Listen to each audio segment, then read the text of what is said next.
Hey guys, welcome back to Music Talk with John. Today I have a guest, some kid that I just picked up off the street. Never met her before. No. No? Who is it? Who are you? Your daughter. This is my daughter, Allie. She's going to join me as I talk about the Beatles. It's a continuation of me going through my record collection here, but I have a lot of Beatles, so I figure I'd go ahead and dedicate one or two episodes just talking about the Beatles.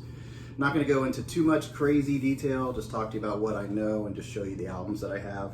And there's a couple CDs that I have where I can't find it on albums, so I have the CDs to show you. So go ahead and sit back and enjoy, and we're going to talk about the Beatles, right? Yeah. All right, here we go.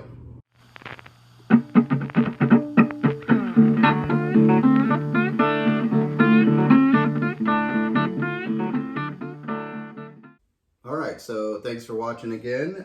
We are going to go through the Beatles here. And how many people were in the Beatles? Four. And what were their names? John, Paul, Ringo, and George. Right. And John played guitar. Paul played guitar. Bass guitar. George played drum. Nope. No. Lead guitar. Oh. Guitar. And Ringo played drums. And actually Paul played guitar too, but they needed a bass player, so Paul went ahead and decided to be the man and play the bass and take the sacrifice, I guess. But isn't a bass the same thing as a guitar? No, it's different. And actually Paul was left-handed too.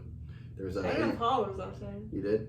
Yeah. Okay, because there was an interview I just saw recently, and he said it was easy for when he had to share a microphone on stage with George, because Paul played left-handed, so he stood over there, and his bass guitar neck went that way, and George, his bass guitar neck went that way, so it was very easy for them to stand together and play and not bang necks like if you had two people playing on the same side.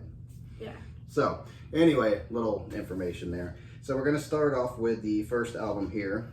This is the Beatles, Please Please Me, and this was released in 1963. My edition here is a 2009 reissue. It sounds great. I have no issues with this album at all. And the singles off this were Love Me Do and Please Please Me. It's a good album. It was early Beatles, so they were just getting started out. I would say the fillers on this album for me were Boys and Ask Me Why, and There's a Place. Those just were songs that, you know, there's not really a bad song on any Beatles album, but those are the ones I probably like the least, if I have to say. But it's a Beatles album, so you get to see where they begin. Every single song on. Yeah, still I can put it on and enjoy the album. So, and this one does have Twist and Shout, so that was a big hit for them. I like that song from them. So that was the big one there.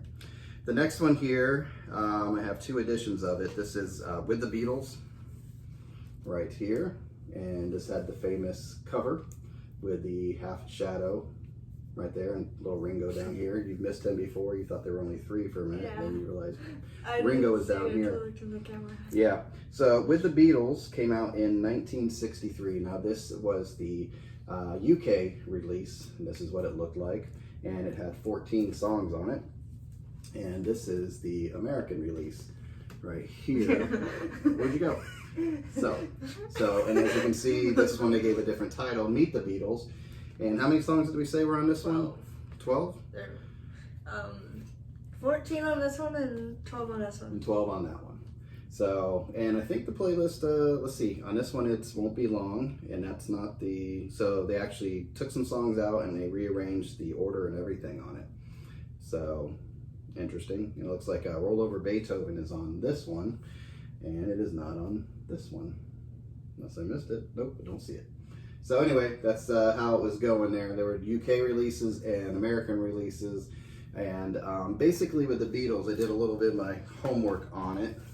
And I found out, even though with all these different albums and different releases of the Beatles, there were what they considered and I am going to cheat on this one, what they considered the core. And where is that? Where did I put the notes? Did I leave it over there?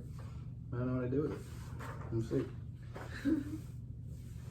Oh, here it is, prepared for class. I'm going to read it like a news report.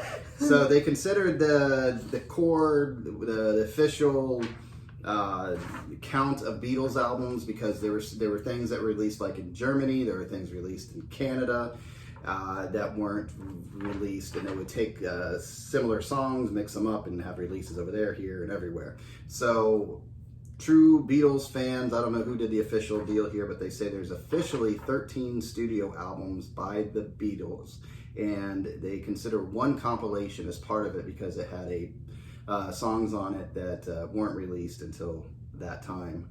And I had the date for that one was like actually 1988, but and that was Past Masters. So the official Beatles count and catalog is Please Please Me in 1963, with the Beatles in 63, Hard Day's Night in 64, Beatles for Sale in 64, Help 1965, Rubber Soul 1965, Revolver 66, Sgt. Pepper 67, Magical Mystery Tour 67, The Beatles, also known as the White Album, was in 68, Yellow Submarine in 69, Abbey Road 69, and Let It Be was in 70, and that was it for the Beatles at that point. So, and actually in this episode I decided to just go through the first portion of their catalog and stop at Help, because to me, where the Beatles really started to change was when Rubber Soul came out. So I figured I'd go up to that, and then I would show you the next episode or video. What do we call it? Is it an episode or next video? Will be part 2 to this. In other words, we'll start with Rubber Soul, and that's I'll talk about that a little bit, because that's where the Beatles sound really started to change, and they brought in the sitar and really started playing with different sounds in the studio. Is something you sit on or something? No, you don't sit on it. It's kind of you hold it differently. I think you have to sit to play it. I don't think and you hold it in a different way. But do you know where it's from? I thought it was from India. It is from India. So George was interested in that. So anyway, so we'll get back into this. So that was Beatles for Sale and Please Please Me. Then we have A Hard Day's Night. There was a Hard Day's Night album, and then they had a Hard Day's Night soundtrack when they released the movie. So that was a little bit different. So what I have here is the UK release of A Hard Day's Night, and it's always on Parlophone, and I believe that's the UK title label for United Kingdom releases. And then you had, here's my little CD, I kind of like it, these are cool, they released these, and they're like little albums. They actually are in little plastic. I have my albums out of plastic for the show, but I usually wrap my albums just like this, so it's kind of cool. This is the soundtrack, yeah, motion picture. Like yeah, but it's a CD, but it's actually an album. It's shaped like an album with an album cover just like this. It's like a little mini version of it. That is so weird. Yeah, so these are cool. I liked when these came out. I think Walmart released these or something. I grabbed them up, and again, that's the soundtrack version. This is the United States version of the Hard Day's Night. So, as like I said, you can see the difference. And usually the Beatles stuff was released on, I think it was mostly on Capitol Records, most of their stuff. But anyway, so that's the difference there. So that was Hard Day's Night. This came out in 1964. This copy's a 2012 reissue release of it. And I liked a lot of the songs. She's making noises over here. We had a long day. We had horseback riding today. It's just been a long day out in the sun. So anyway, that's the Beatles Hard Day's Night. School, yep. All right, so after Hard Day's Night, there was some American releases that came out. One of them was one called Something New, and this came out in 1964. I don't have a album of it. I don't think I've seen this on album anywhere, but like I said, it's 1964. It had 8 songs from the British release of Hard Day's Night, and 2 songs from a German EP of Long Tall Sally. So, and hopefully that was my homework on it, but anyway, so it was only released in the United States. It was something new. So you're getting some songs that they originally didn't get in the United States, and they put it together on this. So pretty cool. It's kind of funny, dude. It looks like a little mini record. It is, yeah. Same thing. It's in a little package, and it's like a little mini album. You ever take those out? Yeah, not often. I don't really have a reason to, so they stay nice and safe in there. Then also in 1964, there was a compilation album of early Beatles hits. Somebody got a hold of the rights. I don't want to get into too much detail on it, but they got a hold of some of the rights and were able to release some of the early Beatles songs that came before this. And again, it's a little album. Is that what it's called? The early Beatles? Yep, and that's what the actual album looked like. And what they said is it the back of this? Yeah. So, yeah, Beatles for Sale, which we're going to get to next. But What? his face is not cut off on that one. In this case. Yeah, but they took Beatles for Sale, the back cover of it, and they made it the front cover of this one. So this Beatles for Sale is a UK release, and this is a United States release, and that's how it looked. So, like I said, they kind of took the same picture, is what they said. So that's that one, early Beatles. And I kind of like having these. It's kind of like having the album, even though I don't have the actual big album. But anyway, so we had Beatles So for if you Sale. want them, you know where you want. Right. And like I said, the early Beatles, that album did come out in '64, and that's the same time that this came out in the UK. Beatles for Sale, and it's got a cool gatefold on it, right there. I keep yawning. Yeah, I'm boring her with the Beatles talk. I'm not bored. I'm just tired. Yeah. So, okay, the Beatles for Sale was '64. This is a 2009 reissue copy of Beatles for Sale. And I'd say my most notable songs for me on this were No Reply. I'm going to lose it. No Reply, Babies in Black. Those are great songs. Rock and Roll Music and 8 Days a Week. And the only one I thought was sort of a filler, didn't really fit the album for me, was Mr. Moonlight. But other than that, it's a Beatles album, so I'll put it on, listen to it all the way through. Is it a filler or something that you think It's not a filler, it's just a song that didn't work for me, that kind of stood out as didn't really work. Like I could have done without it on the album. But it's on there. I'm not suffering through it, so just figure I'd point those things out. I've never heard that term before. Yeah, sometimes albums will come out and you hear this really big hit on the radio, and it's like a great song, and then the rest of the album's bleh, there's nothing great about it, so they call it filler. They just kind of put it on there. So that does happen.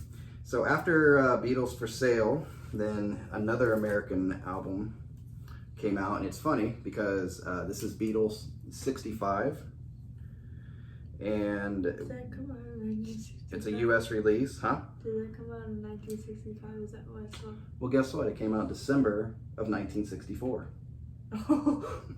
But it was called Beatles 65, so they were ahead of the game. And this had No Reply, I'm a Loser, Babies in Black. So it looks like there were some songs. Didn't I say Babies in Black on this one? Yeah, Babies in Black, I'm a Loser. So it seemed like Beatles 65 is sort of an answer to this album. And then although you had the other American release that had this picture on it. So it's interesting how all that worked. But yeah, like I said, you had your United States releases and then you had your UK releases. And it seems like the Beatles were a British band, so the UK got first dibs, it seems like. Yeah. So anyway, that was Beatles 65. It almost looks like the UK always gets first dibs. Yeah, in this case, yeah. And then in 1965, we had the Beatles 6, and this was another United States release. And it was basically a compilation album. This has Kansas City, 8 Days a Week, You Like Me Too Much, Bad Boy, songs like that. So there you have that one also. And then we get into the last, basically the last album I'm going to cover in this one, in this episode. This is the Beatles Help. And this was the Beatles, they were already starting to change their sound. They were getting out of those early albums about singing about love songs and Love Me Do and all those things. That's a strange. Yeah, well, they're saying it's the help symbol. It's H-E-L-P is what they're doing there. And Help, I thought, was a lot different than the what the Beatles were putting out earlier. You have The Night Before, You're Gonna Lose That Girl, Ticket to Ride is on here. That's a great song. Act Naturally, Buck Owens. I forgot who originally wrote that. Is that a cover? Yeah, and Ringo sang that one. Something that you see, I've just seen a Fate Yesterdays on this, which is their classic album where Paul's basically playing, he's almost like a solo artist on that because he's playing acoustic guitar on that one. So this is kind of like Beatles saying, hey, we're changing up. We have something new for you. So that's why I stopped here, because I really felt with the next album we get into Rubber Soul, which is over here in my CD collection and over there in my albums. The Beatles really started going for new sounds and trying new things with their music. So we're gonna stop here. So I hope you guys enjoyed this part. Like I said, it was basically continue showing you my record collection, to talk about the Beatles a little bit. But I figured it would take a little bit longer to get through the Beatles. So I figured I would do a little research, give you a little information on the Beatles. There's so much information on YouTube about the Beatles. There's a guy, I wish I remembered his name, I just ran across him. I believe he's from Britain, but he has amazing videos about the Beatles, going in crazy detail about the different releases of the Beatles, the different manufacturers.